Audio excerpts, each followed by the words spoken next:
जय हिंद, वंदे मातरम। बहुत बहुत स्वागत आप सभी का सक्सेस वर्ल्ड एमसीक्यू चैनल पर। तो चलिए आज आपका वन लाइनर स्टैटिक जीके का क्लास 4 चलेगा। तो चलिए आज के सेशन को स्टार्ट करते हैं। और जितने भी स्टूडेंट चैनल पर पहली बार आए हैं, अगर आपको ये सेशन अच्छा लगता है तो चैनल को सब्सक्राइब करके और साथ में बेल आइकन को जरूर प्रेस कर लेंगे ताकि आपसे एक भी सेशन मिस ना हो।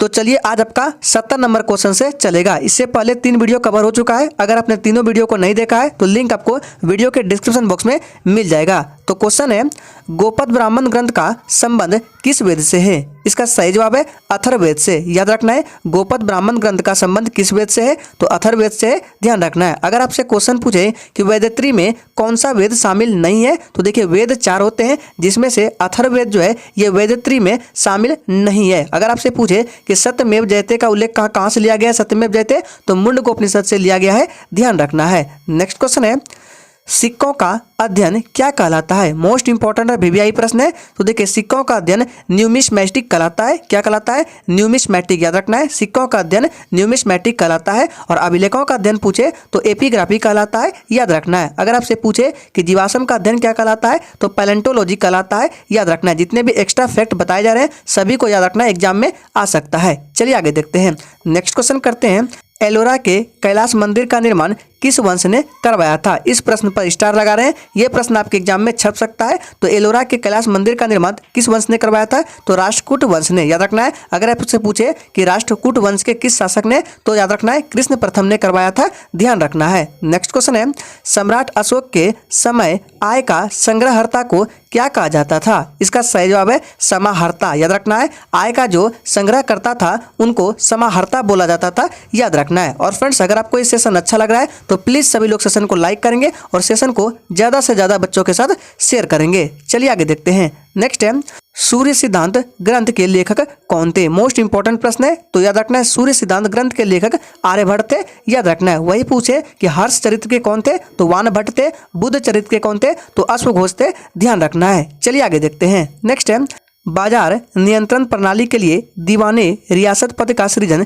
किसने किया? मोस्ट इंपॉर्टेंट प्रश्न है। इसका सही जवाब है अलाउद्दीन खिलजी ने। याद रखना है, अलाउद्दीन खिलजी किस वंश से थे? तो ये खिलजी वंश से संबंधित है, ध्यान रखना है। अगर आपसे पूछे कि अलाही दरवाजा का निर्माण किसने करवाया था? तो अलाउद्दीन खिलजी के द्वारा अलाही दरवाजा का निर्माण करवाया गया। ये कहाँ है? तो दिल्ली में है, याद रखना है। देखिए इनसे संबंधित कुछ और प्रश्न को बता देते हैं। इन्हीं के दरबार में अमीर खुसरो रहते थे। देखिए ये मोस्ट इंपॉर्टेंट प्रश्न बन रहा है, यहाँ से आपसे पूछ सकता है एग्जाम में कि अमीर खुसरो किसके दरबार में रहते थे? तो अलाउद्दीन खिलजी के दरबार में रहते थे, याद रखना है। अगर आपसे पूछे कि तोता ये हिंद किसको बोला जाता है? तो अमीर खुसरो को बोला जाता है, ध्यान रखना है। चलिए आगे देखते हैं। नेक्स्ट है, भूदान आंदोलन की शुरुआत किसने की? इसका सही जवाब है, आप सभी जानते हैं, विनोबा भावे ने 1951 ईस्वी में भूदान आंदोलन की शुरुआत की थी, याद रखना है। कहाँ पर? तो पोंचमपल्ली में। स्थान को भी याद रखना इंपॉर्टेंट है। नेक्स्ट क्वेश्चन को देखते हैं, खुदाई खिदमतगार संस्था के संस्थापक कौन थे?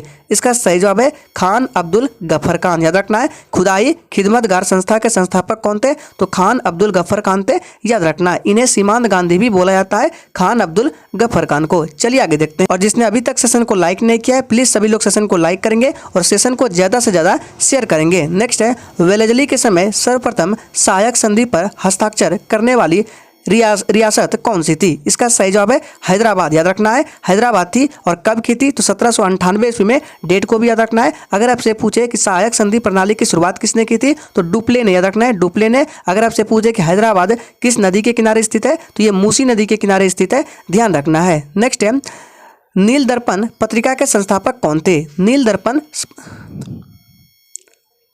नील दर्पण पत्रिका के संपादक कौन थे? यहाँ पे टाइपिंग एरर है, क्या होगा? नील दर्पण होगा। तो नील दर्पण पत्रिका के संपादक दीनबंधु मित्र थे। याद रखना है, कौन थे?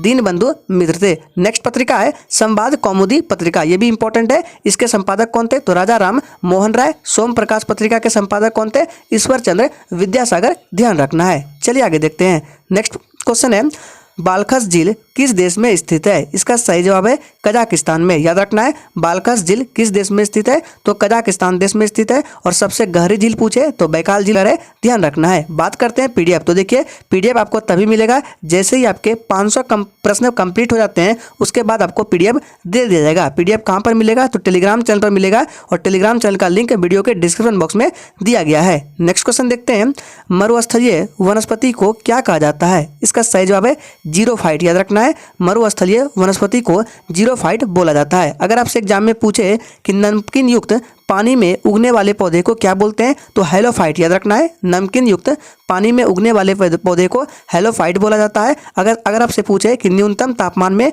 उगने वाले पौधे को क्या बोलते हैं, तो क्रायोफाइट बोलते हैं। दोनों को ध्यान रखना इंपॉर्टेंट है। नेक्स्ट क्वेश्चन देखते हैं, इलायची, चाय व काजू की खेती के लिए कौन सी मृदा सर्वाधिक उपयुक्त है? इसका सही जवाब है लेटेराइट मृदा, ध्यान रखना है। और राज्य पूछे तो केरल हो जाएगा। केरल को गरम मसालों का राज्य भी बोला जाता है। नेक्स्ट क्वेश्चन है, चलैया समिति का संबंध किससे है? ये प्रश्न इंपॉर्टेंट है। तो देखिए, चलैया समिति का संबंध कर सुधार से है। अगर आपसे पूछे कि विजय केलकर समिति का संबंध किससे है, तो जीएसटी से है। रंगराजन समिति का संबंध किससे है, तो गरीबी क्षेत्र से है। सभी को ध्यान रखना इंपॉर्टेंट है। नेक्स्ट क्वेश्चन देखते हैं, दिल्ली सल्तनत में लाख बख्श किस शासक को कहा गया? इसका सही जवाब है कुतुबुद्दीन ऐबक, याद रखना है कुतुबुद्दीन ऐबक को लाख बख्श के नाम से जाना जाता था और ये गुलाम वंश के संस्थापक थे, ध्यान रखना है। नेक्स्ट क्वेश्चन है, मोपला विद्रोह कहाँ हुआ था? आप सभी जानते हैं ये विद्रोह केरल में हुआ था, ध्यान रखना। अगर आपसे पूछे कि संताल विद्रोह कहाँ हुआ था, तो छोटा नागपुर पठार, ध्यान रखना है। नेक्स्ट है, सांप्रदायिक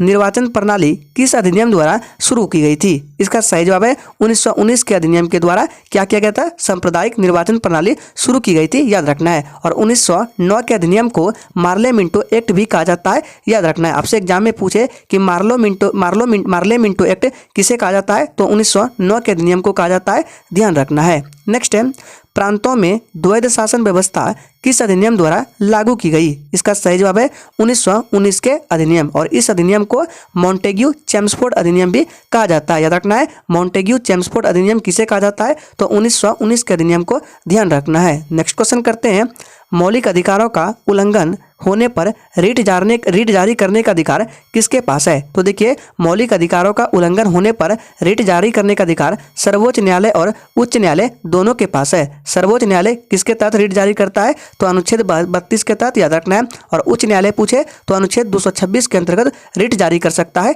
ध्यान रखना है। नेक्स्ट क्वेश्चन करते हैं, भारत में अब तक कितनी बार राष्ट्रीय आपात लागू हुआ? देखिए, यहाँ पे राष्ट्रपति शासन लिखा गया है, टाइपिंग एरर है, जब पीडीएफ मिलेगा तो सुधार कर दिया जाएगा। तो भारत में अब तक कितनी बार राष्ट्रीय आपात लागू हुआ? तो इसका सही जवाब है भारत में अब तक कुल 3 बार राष्ट्रीय आपात लग चुका है। अगर आपसे पूछे कि राष्ट्रीय आपात किस में है, तो अनुच्छेद 52 में, या राष्ट्रपति शासन लिखा गया है, टाइपिंग एरर है। देखिए, राष्ट्रीय आपात 352 में है, राष्ट्रपति शासन किस में है, तो 356 में, याद रखना है अनुच्छेद नंबर 356 में क्या है, राष्ट्रपति शासन है। अगर आपसे पूछे कि वित्तीय आपात किस में है, तो अनुच्छेद 360 में है। तीनों को ध्यान रखना है। देखिए, फिर से बताते हैं, अगर आपसे पूछे कि राष्ट्रीय आपात किस में है, तो 352 में है। राष्ट्रपति शासन किस में है, 356 में है। और वित्तीय आपात किस में है, तो 360 में है, याद रखना है। बात करते हैं भाग कितने में है, तो भाग 18 में दिया गया है, ध्यान रखना है। नेक्स्ट क्वेश्चन है, और आज के सेशन का आखिरी प्रश्न है, सिपकिला दर्रा किस राज्य में है? इसका सही जवाब है हिमाचल प्रदेश में, याद रखना है हिमाचल प्रदेश में सिपकिला दर्रा स्थित है। और इसी दर्रे से सतलज नदी भारत में प्रवेश करती है।